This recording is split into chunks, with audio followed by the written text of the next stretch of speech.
Europe 1 Soir. 19h, 21h, Pierre de Villeneuve. Et je salue mes camarades de la première heure. Bonsoir Sébastien Ligné. Bonsoir. Chef du service politique de Valeurs Actuelles. Bonsoir Jean-Claude Dacier. Bonsoir. Chroniqueur politique. Et nous sommes avec le président du CRIF, Yonatan Arfi. Bonsoir Yonatan Arfi, merci d'être avec nous en ligne. Vous avez demandé à l'Institut Ipsos de faire un sondage puisque la situation des Juifs de France est inquiétante. On a vu ces derniers mois, ces dernières années, même la montée de l'antisémitisme en France. Et là, vous faites face, Yonatan Arfi, à des chiffres stupéfiants.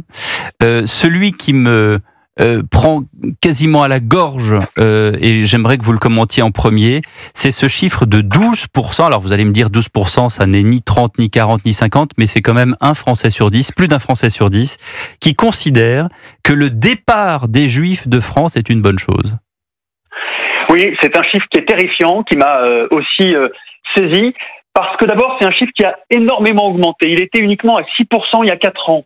Vous vous rendez compte qu'entre 2020 et 2024, il a doublé et est passé de 6 à 12%. Et puis ensuite, quand on regarde dans le détail, eh bien, on se rend compte que certaines catégories de Français y adhèrent encore plus largement. C'est le cas des moins de 35 ans qui sont 17% à considérer comme une bonne chose que les Juifs quittent la France. Mais c'est le cas aussi politiquement de LFI, dont 20% des sympathisants, un sympathisant de LFI sur 5, considère comme une bonne chose le départ des Juifs de France, et de 15% des sympathisants du Rassemblement national. Donc on voit qu'on a aujourd'hui des Français qui s'autorisent à exprimer très largement le fait qu'après tout, la France serait mieux sans les Juifs. Il y a plusieurs choses qui nous interpellent dans ce chiffre-là, Yonatan Arfi. D'abord, ça rappelle quand même une certaine période qu'on pensait avoir oubliée au tout début du XXe siècle, juste avant la guerre de 40. Et puis la deuxième chose, alors évidemment, on peut se faire taxer après d'employer des grands mots, mais c'est une forme de grand remplacement. C'est-à-dire qu'il y a des gens aujourd'hui qui souhaitent remplacer une civilisation par une autre.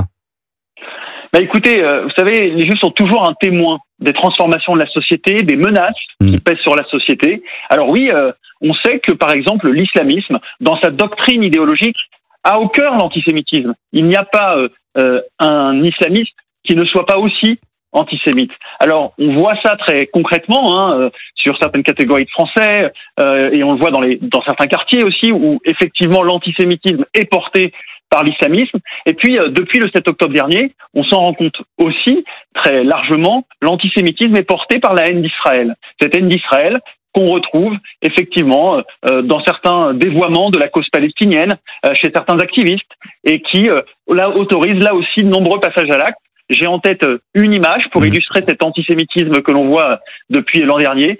C'est celle de l'assaillant de la synagogue de la Grande Motte cet été, qui a mis le feu à la synagogue avec un drapeau palestinien autour de la taille et un kéfier autour du cou. C'est au fond l'image la plus parlante peut-être pour saisir le visage de ce nouvel antisémitisme. Il y a d'autres chiffres qui sont parlants dans le sondage, on ne va pas tous les donner, mais on peut les retrouver facilement sur le site du CRIF, sur le site de l'Institut Ipsos et même sur le site d'Europe 1, Yonatan Arfi. Mais vous, votre rôle, à part d'être aussi terrifié que nous, j'allais dire, et de faire part de votre indignation, quel est le rôle du Conseil représentatif des institutions juives de France? Qu'est-ce que vous allez faire avec ces chiffres en main maintenant? D'abord, notre rôle, c'est d'alerter. C'est de dire haut et fort qu'il y a aujourd'hui un passage, une explosion de cet antisémitisme qui fait que toutes les lignes jaunes ont été franchies. J'insiste sur ce point, nous ne sommes pas dans un phénomène qui évolue doucement, nous sommes dans un phénomène aujourd'hui d'urgence. Ce qui est frappant, c'est que les jeunes générations sont plus antisémites que les anciennes. C'est totalement nouveau. Avant, c'était l'inverse, on avait le sentiment que le temps jouait pour nous. Désormais, il y a urgence, le temps joue contre nous. La deuxième chose, c'est qu'on a la responsabilité d'alerter les politiques en leur disant que s'il n'y a pas une politique publique majeure, massive, cohérente, complète sur la question de l'antisémitisme, nous n'y arriverons pas. Et je prends 2 exemples. La politique publique que nous avons menée dans notre pays sur la question de la délinquance routière, En quelques années, on a changé les mentalités et on respecte aujourd'hui plus massivement le code de la route qu'il y a 10 ou 15 ans, et on a réduit la mortalité. Oui. Et puis la deuxième chose, sur les violences sexistes et sexuelles, eh bien, on a changé les choses, les mentalités évoluent, alors on est encore au milieu du chemin, il y a des débats, mais il n'empêche que on a changé les choses, et que sur l'antisémitisme, il nous faut la même mobilisation massive, on appelle à ce qu'il y ait une grande cause nationale autour de cette question. Je suis pas sûr que la comparaison avec le code de la route soit judicieuse, Jonathan Arfi, mais je vais laisser Sébastien Ligné vous poser une question. C'est pour parler le plus largement possible aux Français. Moi, j'ai une question, c'est sur les responsabilités politiques, puisque vous avez fait un constat qui est édifiant, mais il y a évidemment des raisons politiques derrière. Quand dans votre étude, vous montrez qu'il y a un quart des sympathisants LFI qui confessent de la sympathie, c'est le mot qui est employé, de la sympathie pour le Hamas, que vous avez une majorité d'insoumis qui cochent au moins 6 cases de ce qu'on appelle l'inventaire de l'antisémitisme ordinaire, qui sont donc les préjugés antisémites. Quel est le rôle aujourd'hui de la France Insoumise et des responsables de la France Insoumise dans cette montée, notamment chez les jeunes, d'un antisémitisme et de l'antisionisme? Jonathan Arfi. Le rôle de la France Insoumise est flagrant. En un mot, ils ont redonné une caution politique à l'antisémitisme dans notre pays. Ils ont assumé de mettre l'hystérisation autour de la question de Gaza comme stratégie politique lors des dernières campagnes électorales. Ils ont fait de la cause palestinienne un slogan et un fonds de commerce électoral, et ça, c'est une responsabilité immense sur les épaules parce qu'on l'a vu, ça a libéré les passages à l'acte directement à l'encontre des Français juifs au nom de cette solidarité supposée avec Israël et l'histoire que l'on connaît. Donc voilà aujourd'hui la responsabilité qui pèse sur la France insoumise. Et la leçon que je tire de cela, c'est que il doit y avoir une digue vis-à-vis de la France insoumise, qui doit être une digue absolue, une digue sur laquelle il ne peut y avoir de compromis.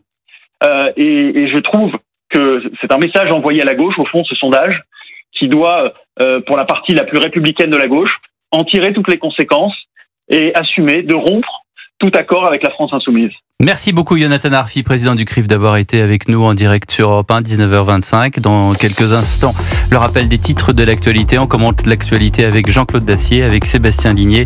Et on va se pencher dans quelques instants sur les déclarations toutes fraîches de Vladimir Poutine. À tout de suite sur Europe 1.